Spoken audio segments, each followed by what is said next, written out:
Usapang Olympics tayo mga kapatid, isa si Yumir Marshall sa dumaraming Pinoy at Pinay athletes na lilipad na Paris.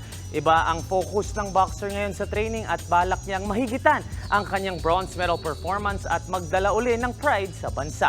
Nasa frontline ng balitang yan, si Marty Bautista.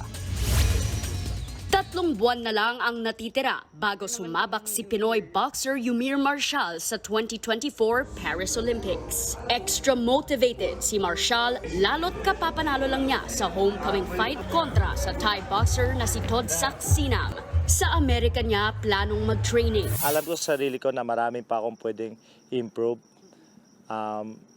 Hindi ibig sabihin na naging successful at maganda yung performance ko sa last fight ko, noong Asian Games and yung homecoming fight ko dito sa Pilipinas. May kontento na po ako doon. Asahan po ng mga tao, ng mga Pilipino na sumusuporta sa akin. Lalo-lalo na yung mga kaibigan ko, yung pamilya ko, na ibang Yumir Marshall ang makikita nila sa Paris Olympics. Pinakamataas na narating ni Marshall sa Olympics ay ang bronze medal finish noong 2020 Tokyo Olympics. Ngayon, kumpiyansa raw siya na ginto na ang kanyang iuuwi mula sa Paris Olympics.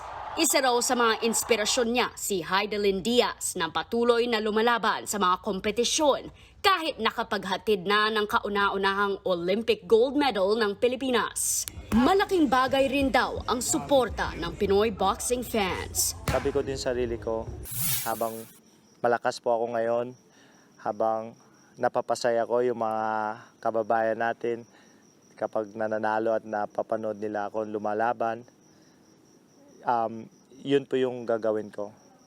Patuloy po ako maglalaban, patuloy po ako manalo, at patuloy po ako magbibigay ng karangalan para sa ating bansa. Nagbabalita mula sa Frontline, Marty Bautista, News 5. What's up mga kapatid, it's your sports tito Mike Reyes. Huwag magpahuli sa mga umaaksyong bakbakan at harapan sa loob at labas ng bansa. Para sa mga pandiin ng sports news, mag-follow at mag-subscribe sa social media pages ng News 5. Peace and love.